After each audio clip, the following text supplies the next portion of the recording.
நீதாண்டா driver, உன்னையதாண்டா வச்சு ஓட்டணுன்ற மாதிரி 2.5 மணி நேரத்துல நெய்வேலியில இருந்து சென்னைக்கு பாத்தீங்கன்னா எங்களை கொண்டு வந்து விட்டுட்டாங்க. எங்களுக்கே ஒரே ஷாக். என்னடா தீபாவளி லீவ் முடிஞ்சு போறோம், கூட்டமே இல்லைன்னு பார்த்தா கிளாம்பாக்கம் வந்ததுக்கு அப்புறம் தாங்க பெரிய ட்விஸ்டே எங்களுக்கு. நாங்க கிளாம்பாக்கம் என்னமோ 2.5 மணி நேரத்துல வந்துட்டோம். ஆனா அங்க இருந்து போனதை ஃபுல் வ்ளாக்ல சொல்றேன். நாங்க நெய்வேலி டவுன்ஷிப்புக்கு 9:30 மணிக்கே வந்தாச்சு. ஏன்னா 10:30 மணிக்கு எங்களுக்கு பஸ், நாங்க 1 மணி நேரம் முன்னாடியே வந்தாச்சு. 10:30 மணியும் ஆச்சு, பஸ் வரவே இல்லை. பிரைவேட் பஸ் எல்லாமே சென்னைக்கு மாத்தி விட்டு இருந்தாங்க. ஃபைனலா ஒரு வழியா 12 மணிக்கு எங்க பஸ் வந்துச்சு சென்னை போறதுக்காக. அதனால நெய்வேலி டவுன்ஷிப்ல இருந்து நாங்களுமே பஸ் ஏறிட்டோம் 12 மணிக்கு. சரி இதுக்கப்புறமாச்சும் சீக்கிரம் போவோம்னு பார்த்தா அதுக்கப்புறம் தான் இன்னொரு பெரிய ட்விஸ்டே.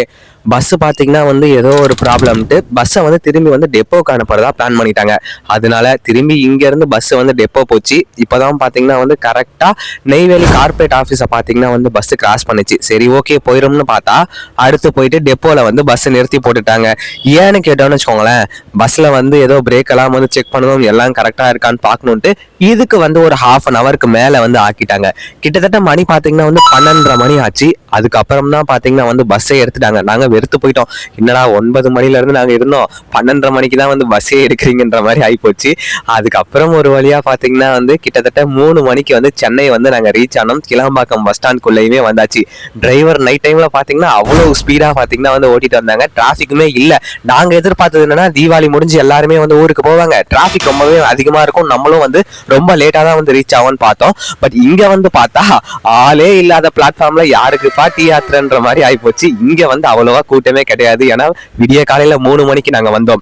அதுக்கப்புறம் கொஞ்சம் எம்டிசி பஸ்லாம் இருக்கும் இல்லையா, அங்க போனதுக்கு அப்புறம் தான் ட்விஸ்டே. திருவான்மியூர் பஸ் ஏறலான்ட்டு நாங்களுமே போயிட்டு இருந்தோம். மழையுமே பாத்தீங்கன்னா நல்லா பேஞ்சிட்டு இருந்துச்சு. இந்த வீடியோ இன்னும் முன்னாடியே ரிலீஸ் பண்ணிருக்கணும். எனக்கு 2 நாளா செமையான ஃபீவர், அதனால வீடியோவை பாத்தீங்கன்னா இப்பதான் ரிலீஸ் பண்றேன். அப்பயுமே பாத்தீங்கன்னா நல்லா மழை பெஞ்சிட்டு இருந்துச்சு. ஒரு வழியா பாத்தீங்கன்னா நாங்க நினையாம கொடைலாம் யூஸ் பண்ணிட்டு எம்டிசி பஸ் ஸ்டாண்டுமே வந்தாச்சு.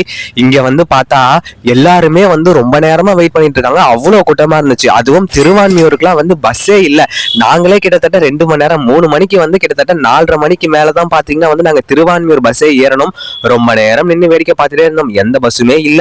அதுக்கப்புறம் ஃபைனலா ஒரே ஒரு ஏசி பஸ் வந்துச்சு. இடமே இல்லைனாலும் பரவாயில்லன்ட்டு அந்த பஸ்ல ஏறிட்டோம். நம்ம நண்பருக்கு பாத்தீங்கன்னா ஒரு இடம் இருந்துச்சு. அதனால நீ உட்காந்துக்கோ, பேகை மட்டும் நீ வச்சுக்கோன்ற மாதிரி சொல்லிட்டு அவருமே நல்லா தூங்கிட்டே வந்தாரு நம்ம நண்பர். அதுக்கப்புறம் ஃபைனலா ஒரு வழியா கந்தஞ்சாவடி வரப்ப பாத்தீங்கன்னா எனக்கு இடம் கிடைச்சது. நானுமே உட்காந்துட்டேன். நம்மளோட நண்பரும் பாத்தீங்கன்னா இறங்க போறாரு கந்தஞ்சாவடியில.